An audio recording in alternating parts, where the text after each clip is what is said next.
अस्सलामु अलैकुम वरहमतुल्लाहि वबरकातुहू।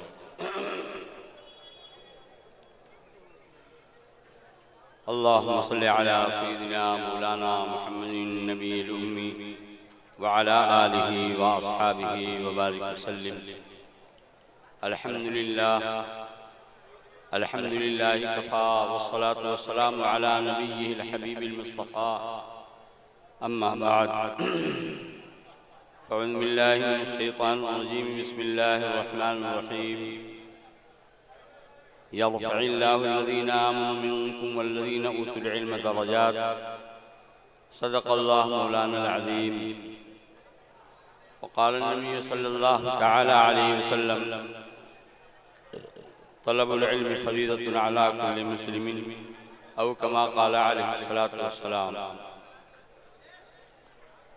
हज़रात उलमाए किराम, मेरे मुहतरम बुजुर्गों, दोस्तों और मेरी काबिल एहतराम पर्दा नशी माँ बहनों, हमारे लिए, आपके लिए, सबके लिए बड़ी खुशी और बड़ी मसरत का मकाम है। अपना ये इदारा जो सीतामढ़ी के ज़िला के बहुत पुराने इदारों में से है, एक ज़माना से ये दीनी खिदमत करता आ रहा है, मगर नज़र बद लग जाने से कहिए हालात के अंदर बड़े उतार चढ़ाव हुए। हज़रत माँ जाबिर हुसैन साहब मददुल आली ने एक ज़माना रह करके क़याम फरमा करके यहाँ तालीम और तरबियत का निज़ाम चलाया। हालात बदले और मौलाना यहाँ नहीं रहे। उसके बाद हालात में बड़े उतार चढ़ाव हुए, मगर अब एक नई कमेटी जो नौजवानों पर और दानिश्वरों और उलमा पर मुश्तमिल है, उसने कमर हिम्मत कस के इस इदारे को अब अच्छी तरह चलना चाहिए और चलाना है। अल्लाह पाक की जो नई कमेटी बनी है, अल्लाह पाक इनके अंदर इखलास पैदा फरमाए, दीन की खिदमत का अच्छा से अच्छा जज्बा पैदा फरमाए, असाज़ा भी मुखलिस और मेहनती अल्लाह इनको दिलवा दें इदारे को, और तालीम और तरबियत के लाइन से अल्लाह बेइंतहा तरक्की नसीब फरमाए। मदरसे को देख करके ये तो महसूस हुआ कि इसकी ज़ाहिरी इस्लाह हुई है, मरम्मत और ये सब रंग रोगन, अल्लाह पाक बातिनी इस्लाह भी फरमा दे। दोस्तों और बुजुर्गों, मदरसे की जो रूह है और मदरसे की जो जान है वो तालीम और तरबियत।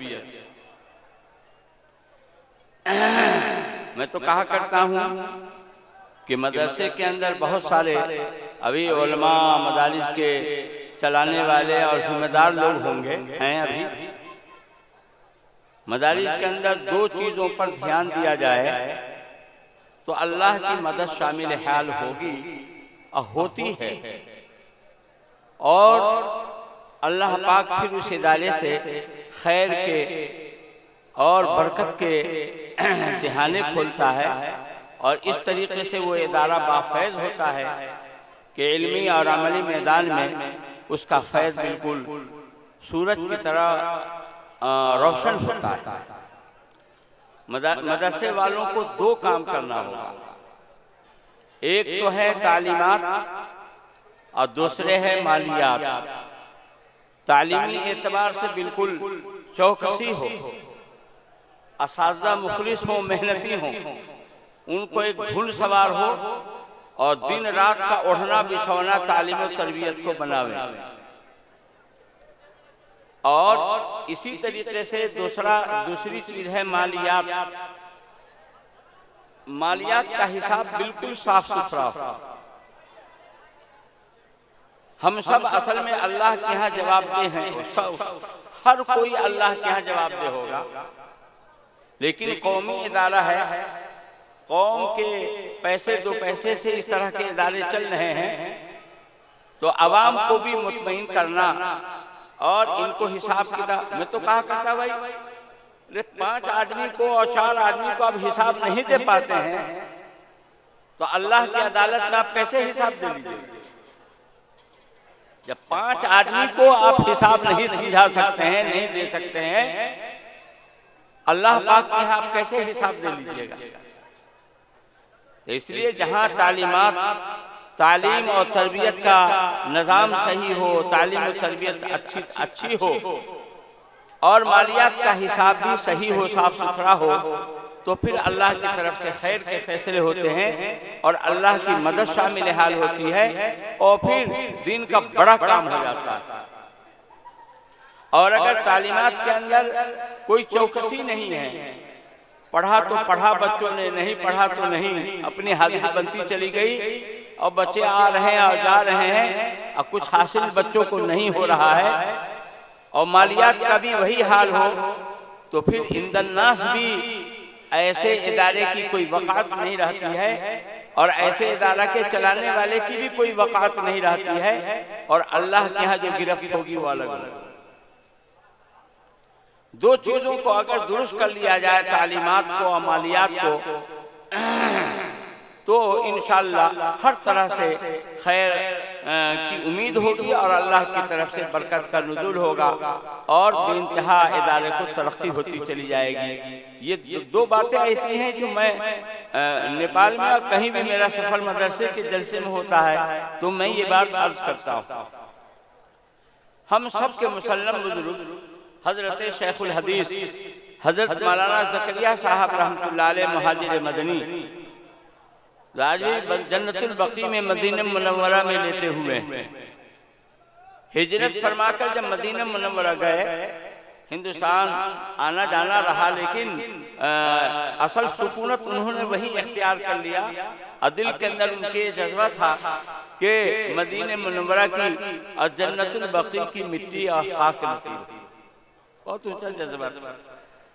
हिंदुस्तान आते और तबीयत खराब होती तो फिर घबरा करके जल्दी से जाते मदीने मुनव्वरा, चले जाते कि कहीं यही मौत आ जावे और फिर वो तमन्ना पूरी न हो। ये जाहिर है कि एक मोमिन की दिल की ख्वाहिश होती है कि मदीने मुनव्वरा की खाक और मदीने मुनव्वरा की मिट्टी नसीब हो, ये हर मोमिन की आरज़ू। हज़रत शेख ज़करिया साहब अलैहिर्रहमा जब हिजरत फरमाकर चले गए तो सरपरस्तों के नाम एक खुसूसी खत लिखा।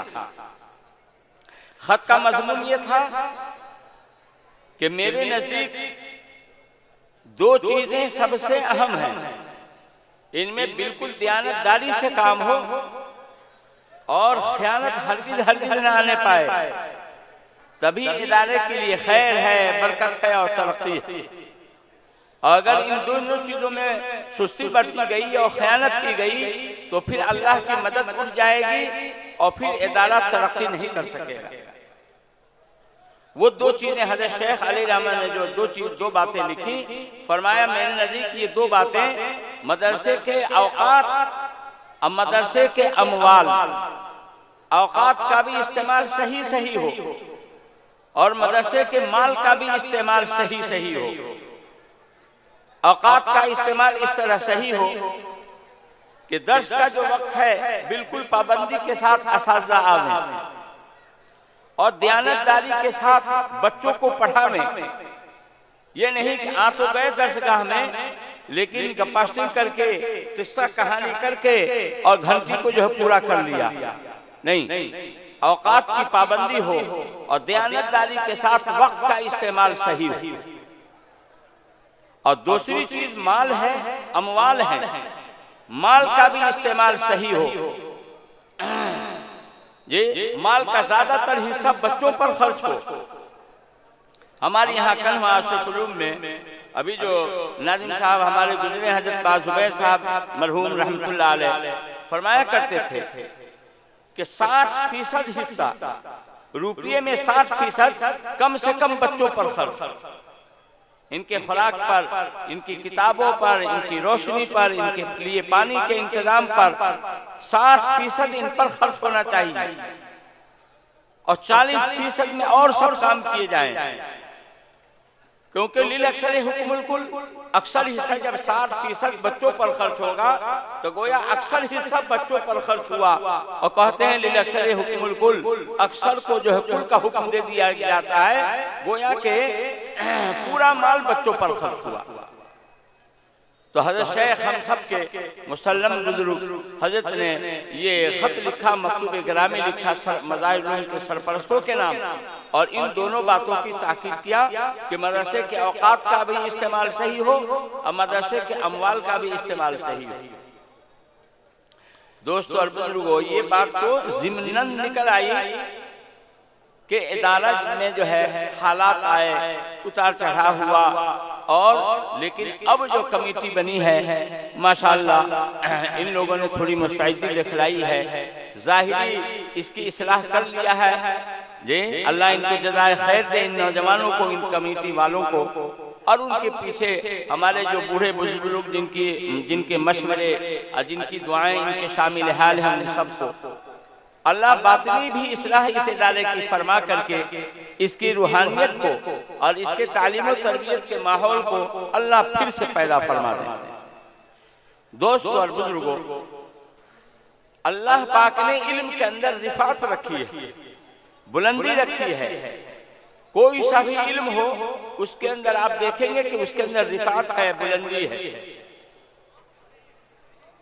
कोई अमानत का इल्म पढ़े हुआ है, अमीन है, आपको जमीन की पैमाइश करानी है, आप मोहताज बनकर उसके पास जाएंगे कि अमीर साहब मेरे जमीन की पैमाइश कर दीजिए, यह आपकी मोहताजगी है, यह उसकी रिफात और बुलंदी।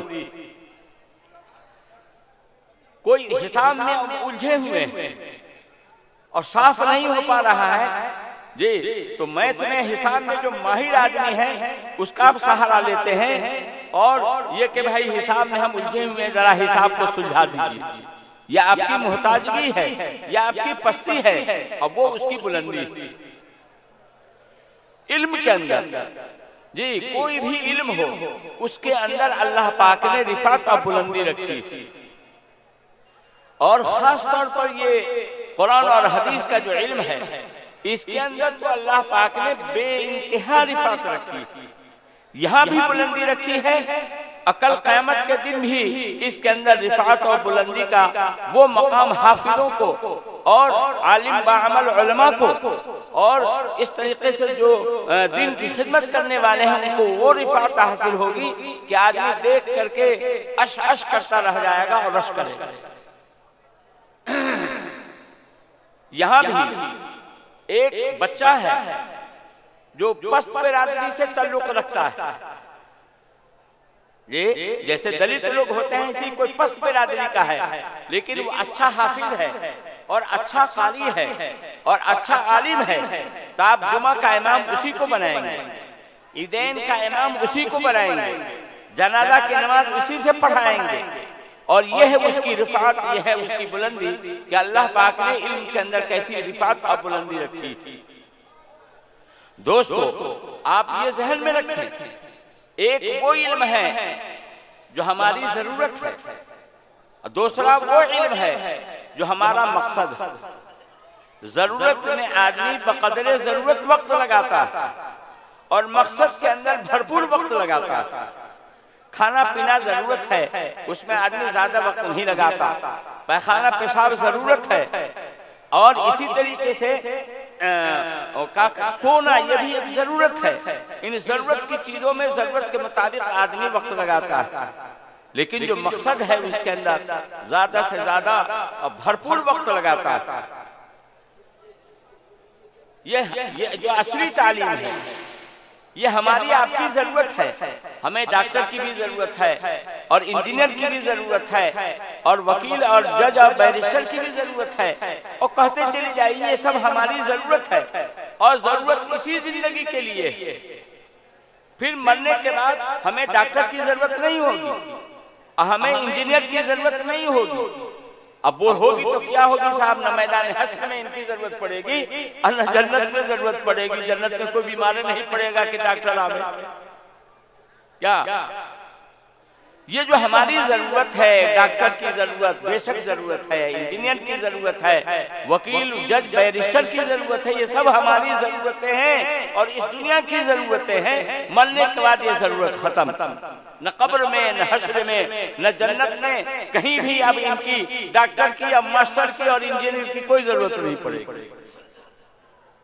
एक वो इल्म है जो मकसद है हमारा, जिसकी जरूरत हमें यहाँ भी है और उसकी जरूरत हमें कब्र और हश्र में भी है और हमेशा हमें इसके लिए जन्नत के अंदर भी उस इल्म की जरूरत होगी। उसी इल्म के बदौलत हमें दुनिया के अंदर भी कामयाबी मिलेगी और आखिरत के अंदर भी कामयाबी मिलेगी।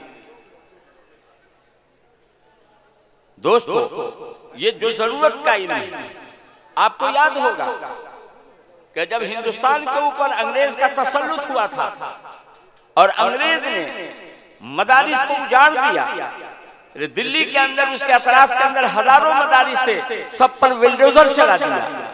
उलमा और हुफ्फाज को और टोपी कुर्ता और दाढ़ी वालों को बिल्कुल फांसी पर लटकाना और आगों में झोंकना, ये सब आम हो गया था उसके जमाने में। मदारिस सब वीरान हो गए। कितने उलमा तो हिजरत करके मक्का मुकर्रमा मदीने मुनव्वरा चले गए और कितने जो है रह गए, रूपोशी की और छुप करके उनकी जिंदगी गुजरने लगी। उस वक्त जो दो जबरदस्त शख्सियत ये दो फिक्र लेकर के उठे जी, सर सैयद अहमद खान साहब मरहूम इस फिक्र को लेकर के उठे कि इस उम्मत के लिए डॉक्टर मुहैया किया जाए, इंजीनियर का इंतजाम किया जाए और वकील और जज बनाया जाए, क्योंकि ये जरूरत उम्मत को पड़ेगी।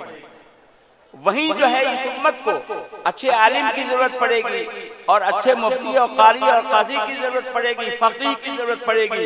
इसके लिए फिक्र किया हजरत मौलाना कासिम नानोतवी अलैहिर्रहमत।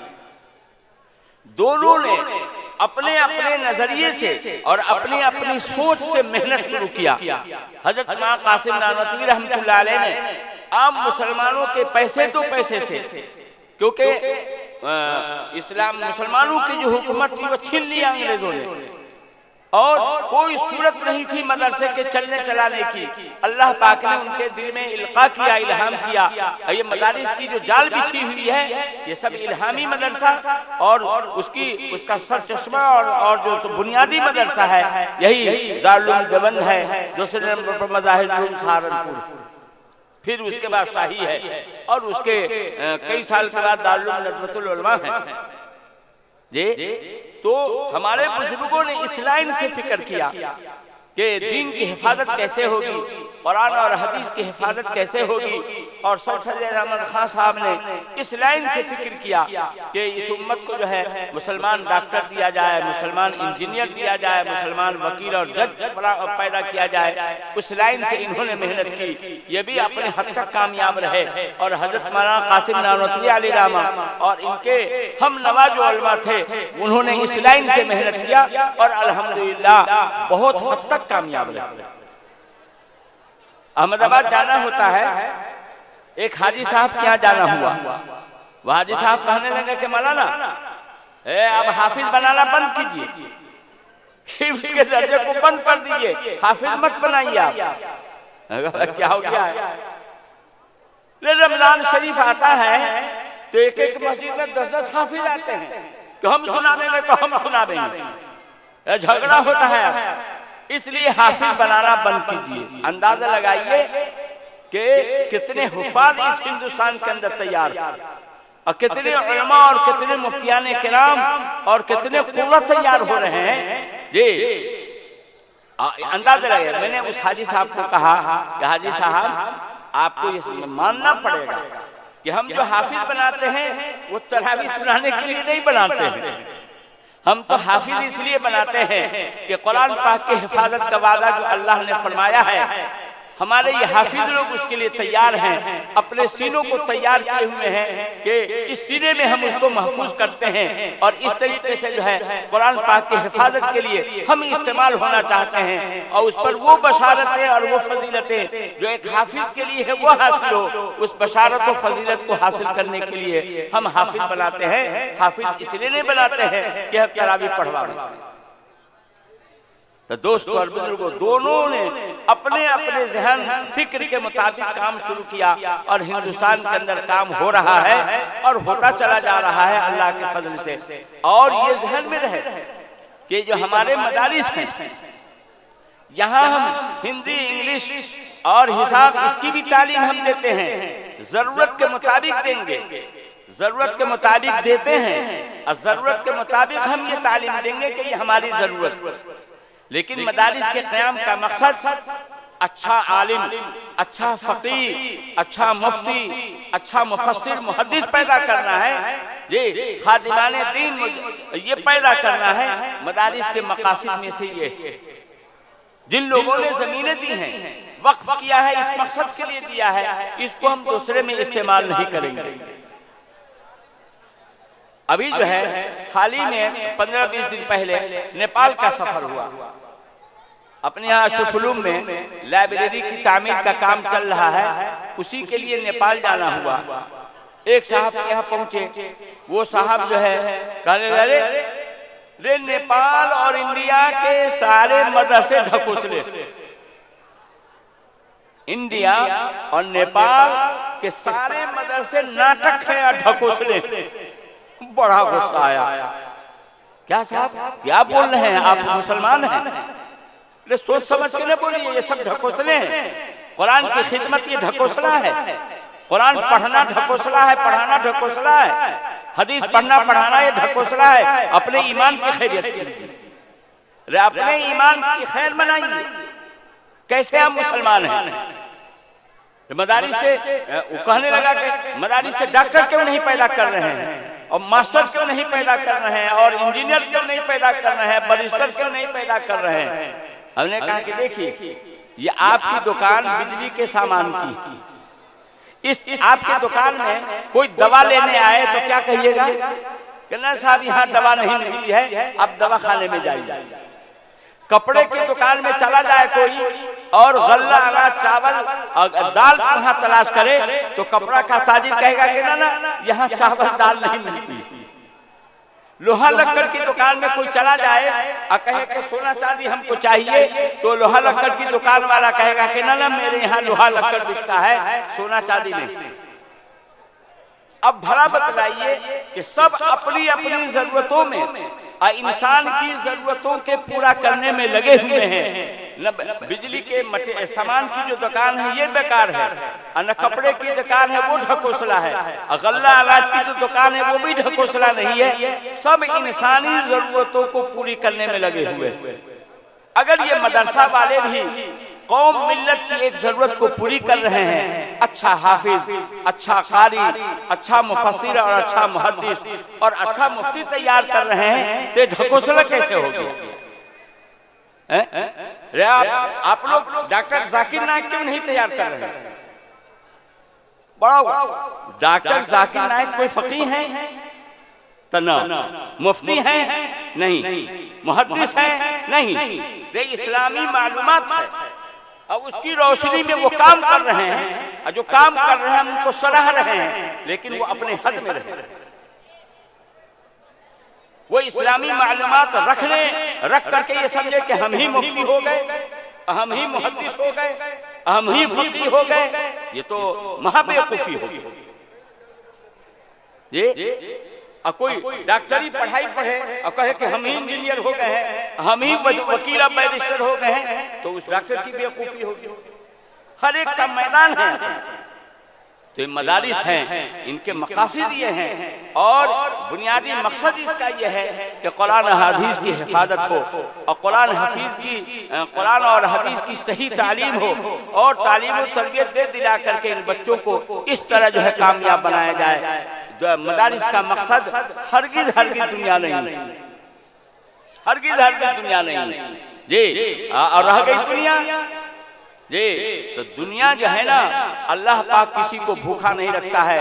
आपने कहीं नहीं सुना होगा कि कोई बड़े आलिम हैं और वो खुदकुशी करके मर गए। ये कोई हाफिज साहब है, वो फंसी लगा करके महज इसलिए मर गए कि खाने के लिए नहीं था। कोई मुफ्ती साहब जो फांसी लगा करके खुदकुशी कर लिया कि उनके घर में कुछ नहीं है। ये अल्लाह पाक जब सबको खिला पिला रहा है तो इन हाफिजों को, इन कारियों को, इन आलिमों को अल्लाह, जब कि अल्लाह ही के काम में लगे हुए हैं, अल्लाह इनको भूखा कैसे रखेगा। दोस्तों और बुजुर्गों, ये जो मदारिस के उलमा हैं और मदारिस के जो खुदाम हैं, ये सब काबिल गनीमत और उम्मत के लिए मुहसिन हैं। ये उम्मत के नौनिहालों पर और उम्मत के नई नस्ल पर ये बेइंतहा मेहनत करके, इन अफराद साजी करके शरीफ इंसान बना रहे हैं, शरीफ इंसान बना रहे हैं। ये आपको जहन में रखना चाहिए। और आप देखते हैं ये मदारिस वाले जो उलमा हैं, हुफ़ाज़ हैं, ये इस मुखलिस हैं, इनके इखलास की अलामत ये है कि 6 घंटे की हाजिरी बनाते हैं और 24 घंटा खिदमत करते हैं। मगरिब के बाद भी बेचारे लगे हुए हैं, फजर से पहले भी लगे हुए हैं, फजर के बाद भी लगे हुए हैं, नमाजों में बच्चों की निगरानी कर रहे हैं, खाना में बच्चों की निगरानी कर रहे हैं। ये बनाया हाजिरी 6 घंटे की और ड्यूटी किया 24 घंटे। फिर इखलास किसका नाम, इखलास किसका नाम। इसलिए ये मुखलिस लोग हैं और उम्मत के ऊपर इनका जबरदस्त एहसान है, जबरदस्त एहसान। ये मदरसे के अंदर जो जिम्मेदार होते हैं, जो नाज़िम और सेक्रेटरी होते हैं, उनको सबसे ज्यादा फिक्र होती है और होनी चाहिए कि तालीम और तरबियत सही हो जाए, मालियात का हिसाब सही हो जाए। एक वक्त था जब हजरत अमीर शरीयत हजरत मौलाना मिन्नतुल्लाह साहब रहमानी रहमतुल्लाह अलैह एक मर्तबा दारुल मौत तशरीफ ले गए और उस वक्त नाज़िम थे हजरत मौलाना अब्दुल लतीफ साहब रहमतुल्लाह अलैह। हजरत अमीर शरीयत ने दुआ फरमाई कि ऐ अल्लाह, मौलाना अब्दुल लतीफ साहब को पागल बना दिया, मौलाना अब्दुल लतीफ साहब को पागल बना दिया। दुआ के बाद कहा कि हजरत नाज़िम साहब के लिए आपने पागल होने की दुआ कर दिया है। क्या नहीं समझा? इदारे के लिए जब तक एक आदमी पागल नहीं होगा और इदारे को ओढ़ना बिछौना नहीं बना लेगा, ये पागल वही ना हुआ, एक ही धुन है उसको। जी बिल्कुल, जब धुन सवार ना होगा और ओढ़ना बिछौना मदरसे को नहीं बना लेगा और मदरसे की तालीम तरक्की के लिए पागल नहीं हो जाएगा, इदारे की तरक्की नहीं होगी तरक्की। जिस इदारे को आप देख रहे हैं तरक्की पजीर और तरक्की याफ्ता मदरसा, आप वहाँ शोह लगाएंगे तो आपको पता लगेगा कि 1-2 आदमी ऐसे जरूर हैं जो बिल्कुल पागल ही बने हुए हैं, दिन रात लगे हुए हैं, वही ओढ़ना, वही बिछौना, सोए तखार में वही देखा और जगह तो वही की फिक्र। जब तक 1-2 आदमी जो मदरसे के जिम्मेदार हों और मदरसे के लिए पागल न हो जावे, बिल्कुल धुन सवार न हो जावे, जब तक इदारे की तरक्की नहीं होती। और तंजीम का भी यही हाल है, मदारिस का भी यही हाल है। कोई भी तंजीम हो, उसके जब रूहे रवा बड़े फिक्रमंद होते हैं, चौकस होते हैं, दिन रात इसी में लगे रहते हैं, ओढ़ना बिछौना बना लेते हैं, वो तंजीम तरक्की कर जाती है, वो मदरसा तरक्की कर जाता है। तो दोस्तों और बुजुर्गों, इल्म के अंदर अल्लाह पाक ने रिफात रखी है, बुलंदी रखी है।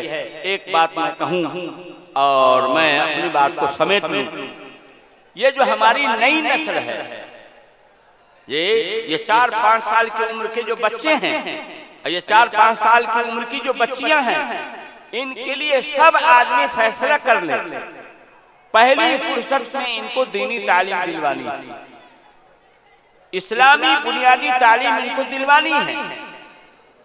ये जब दीनी तालीम बुनियादी तौर पर हासिल कर लेंगे, कुरान इन्होंने पढ़ लिया, दिनियात और इस्लामियात को अच्छी तरह समझ लिया, तो अब ये पक्के हो गए।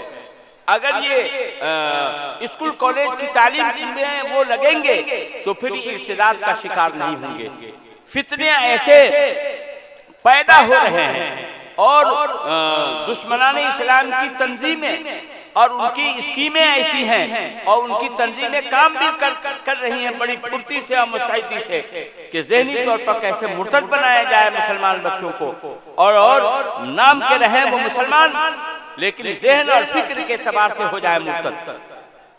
जी आप तो समझते हैं कि फलां कन्वेंट में बड़ी अच्छी तालीम है, वहां डाल दिया, फलां जगह अच्छी तालीम है, वहां डाल दिया, लेकिन ये नहीं देखा कि तालीम देने वाले कैसे। तालीम जरूरी है सड़कों पर, लेकिन तालीम आप जहां दिलवा रहे हैं, या आपका बच्चा मुसलमान भी रहेगा या नहीं, इस्लाम पर कायम भी रहेगा या नहीं, इसको भी आपको देखना होगा, इसको भी देखना होगा। हजरत मौलाना असद मदनी रहमतुल्लाह अलैह जुनूबे हिंद के एक प्रोग्राम में तशरीफ ले गए। एक हाजी साहब के यहाँ चाय की दावत, दस्तरखान पर बैठे तो एक साथी ने कहा कि हजरत ये जो हाजी साहब हैं, इनका पोता एक दिन आया फलां कन्वेंट से पढ़कर, और हाजी साहब ने पोते को समझाया कि बेटे ऐसा है कि दाएं हाथ से खाना चाहिए, अल्लाह का नाम लेकर के खाना चाहिए। तो उनका पोता कहता है कि दादा जान मेरे सर ने बतलाया है। सर समझा ना, अरे मदरसे में तो हमारे मौलाना लोगों को हजरत कहा जाता है, हजरत हजरत, लेकिन स्कूल कॉलेज की दुनिया में सर बोला जाता है। तो बच्चा कहता है कि दादा जान नहीं, मेरे सर ने ये कहा है कि बाप बेटा का नाम लेकर के खाना चाहिए, बाप बेटे का नाम लेकर के खाना चाहिए। नहीं समझा? बाप अल्लाह है, अब बेटा हजरत ईसा है, इसलिए बाप बेटे का नाम यानी अल्लाह का और हजरत ईसा अलैहिस्सलाम का नाम लेकर के खाना चाहिए। ये कमसिन बच्चों की तरबियत हो रही है, कमसिन बच्चों की ये तरबियत हो रही है। ये आप ये जहन में रखें कि तालीम जरूरी है, लेकिन ऐसी जगह तालीम दिलवावें जहां वो बच्चा आपका मुसलमान होकर के बाकी रहे, इस्लाम पर भी कायम रहे। ये एक नौजवान है जी, एक जो है इंटरव्यू में शामिल हुआ मुलाजमत के लिए। इंटरव्यू लेने वाले ने सवाल किया कि बेटे तुम तो मुसलमान हो, तो जी क्या वजह है कि तुम्हारे यहाँ मर्दों को तलाक का इख्तियार है और औरतों को तलाक का इख्तियार तुम्हारे अल्लाह ने कुरान में नहीं दिया। मर्द जो है 3 शादी कर सकता है, लेकिन औरत 3 शौहर नहीं कर सकती है, ऐसा क्यों? वो नौजवान थोड़ी देर सर झुकाए रहा, उसके बाद कहता है सर अल्लाह ने ये हुक्म कैसे दिया है, मुझको भी इसमें शक है कि अल्लाह ने तलाक का इख्तियार मर्दों को दिया, औरतों को क्यों नहीं दिया? मर्दों को इजाजत दे दिया 3 तक शादी करने की और 4 तक करने की, और औरतों को क्यों नहीं इजाजत दिया है? इस हुक्म के बारे में हमें खुद शक है कि अल्लाह ने ऐसा क्यों कह दिया। बताइए क्या ख्याल है उस नौजवान के बारे में? रहा इस्लाम पर कायम? एक नौजवान है, रमजान का महीना जैसे अभी करीब है ना, करीब, बाप उसका जमात से लगा हुआ है। वो आकर के एक दिन कहता है कि अब्बा मैं रमजान का रोजा नहीं रखूंगा। अल्लाह कैसे बोलता है, रोजा नहीं कैसे रखोगे? नौजवान हो गए हो, तुम पर रोजा फर्ज है। ना रोजा मैं नहीं रखूंगा, मेरे सर ने कहा। नहीं समझा? सर की बात सर आंखों पर। ये मेरे सर ने कहा है कि जो आदमी 10-12 घंटे भूखा प्यासा रहता है, उसके अंदर अंदर ऐसी बीमारी लग जाती है कि मर ही जाता है। सर की बात तो सर आंखों पर है, बिल्कुल दिल में पैवस्त कर चुकी है। बाप 1000 समझाया, लेकिन उस नौजवान ने समझ करके नहीं दिया और रमजान के रोजे का इनकार ही करता रहा और आगे चलकर बीमार पड़ा और इंतकाल कर गया।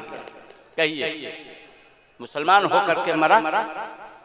यह इर्तिदाद, सोच समझ के एतबार से ये इर्तिदाद, ज़हनी तौर पर इर्तिदाद। ये एक नौजवान है जो खड़े खड़े पेशाब कर रहा है। अब नौजवान बेचारे कसूरवार नहीं, बूढ़े लोग भी ऐसे कर रहे हैं। ये हमारे हिंदुस्तान की सकाफत और यहाँ की कल्चर ये है कि पहले जमाने में भी बैठ करके और मुसलमान लोग सर पर टोपी और कपड़ा रख करके और हिंदू भाई भी जनों को कान पर लपेट करके तब पेशाब करते थे। लेकिन अब आवा कावा खराब है, नौजवान ही कसूरवार क्यों है? बूढ़े लोग को भी देखिए तो ऐसे ही कर लेते हैं पेशाब। तो एक नौजवान खड़े खड़े पेशाब कर रहा है। किसी बूढ़े बुजुर्ग ने कहा है, ए बेटे कैसे पेशाब कर रहे हो, मुसलमान हो, न पानी लिया न ढेला लिया और न बैठे, खड़े खड़े पेशाब कर रहे हो। तो नौजवान कहता है कि मेरे सर ने कहा है, जी मेरे सर ने कहा है कि जब पेशाब लगे ना तो न ढेले का न पानी का कोई का इंतजार न करो, बैठने का भी इंतजार न करो, जिस हाल में उसी हाल में पेशाब कर लो। अगर पेशाब को थोड़ी देर भी रोकोगे ना तो अंदर अंदर बीमारी लगेगी, अब मर जाओ। यह है इस्लाम के खिलाफ बयानसाजी और यह है इस्लाम के मिजाज के खिलाफ ये तहरीक और ये इस तरह की मेहनत। इसलिए दोस्तों और बुजुर्गों, नई नस्ल को, छोटे बच्चे और बच्चियों को जब ये 4-5 साल की उम्र के हो जाएं तो आंख बंद करके आप इस तरह के मदरसों में, मकतबों में डालिए। इस्लामी तालीम अल्लाह के वास्ते दिलवा लीजिए। फिर आगे आपको शौक है, खूब शौक से आप डॉक्टरी और इंजीनियरिंग और जो चाहिए, वकालत जो चाहिए पढ़वा लीजिए। वो आपका शौक है और आपका मिशन है, वो कर लीजिए। लेकिन पहले उन बच्चों को मुसलमान तो बना लीजिए। मुसलमान बना लीजिएगा, कब्रिस्तान जाइएगा तो यही न जनाजा पढ़ के और यही न कुरान की कुछ सूरतें पढ़ करके आपको सवाब पहुंचाएगा। आप तो समझते हैं कि बेटा डॉक्टर हो जाएगा, क्या कहना है, इतनी उतनी आमदनी होगी, औज मौज की जिंदगी होगी, इंजीनियर होगा तो इतनी तनख्वाह होगी और वकील होगा तो इतनी तनख्वाह होगी। लेकिन ये कोई गारंटी नहीं है। हो सकता है कि कमाई से पहले चला जाए, कब्रिस्तान चला जाए। हो सकता है कि मारा मारा फिरे और उसे कुछ न हो। नियत को साफ कीजिए, नियत दुरुस्त कीजिए। तो दोस्तों और बुजुर्गों, नई नस्ल के लिए एक बात ध्यान में रखें, हमारे इस तरह के जो भी मदारिस हैं, मकातिब हैं, ये गनीमत हैं। और मैं तो कहा करता हूँ, हमारे बड़े भी कह रहे हैं, हर मोहल्ले में मकातिब की जाल बिछ जाए। मदारिस की जाल नहीं, मदरसा तो वक्फा से हो, फासला पर हो, वरना मदरसा क्या होगा, वो दुकान होता चला जाएगा। वो मदरसा जेब का मदरसा और दुकान की शक्ल इख्तियार करता चला जाएगा, फासले से हो। मकतब तो हर मोहल्ले में। ये कदर जो बच्चे हैं वो दूर कहाँ जाएंगे, उनकी तो तालीम घर की घर ही में उनको तालीम चाहिए। मरकज दिल्ली से भी यही बात कही जा रही है, हमारे बड़े भी यही जिक्र कर रहे हैं कि नहीं मकातिब की जाल बिछ जाए और छोटे छोटे बच्चों की तालीम, ये बुनियादी तालीम फर्ज है। फर्ज जैसे नमाज फर्ज है, रोजा फर्ज है, ऐसी इतनी बुनियादी तालीम फर्ज है। फर्ज अल्लाह के महबूब हुजूर सरवर आलम सल्लल्लाहु अलैहि वसल्लम ने इरशाद फरमाया, तलबुल इल्म फरीदतुन अला कुल्लि मुस्लिम। हर मुसलमान मर्द औरत पर दीन का इल्म हासिल करना, इतना इल्म हासिल करना जिससे अल्लाह उसके रसूल को पहचान ले, हलाल हराम को जान ले और फराइज को जान ले, जरूरियात जिंदगी, जरूरियात इस्लाम को जान ले। इतनी तालीम बुनियादी फर्ज है। फर्ज अगर इतना आप नहीं करते हैं तो कल क़यामत के दिन आपसे मुआवजा होगा, हो सकता है, और अल्लाह के यहाँ गिरफ्त हो सकती है। अल्लाह पाक हम सबको कहने सुनने से ज्यादा अमल की तौफीक नसीब फरमाए।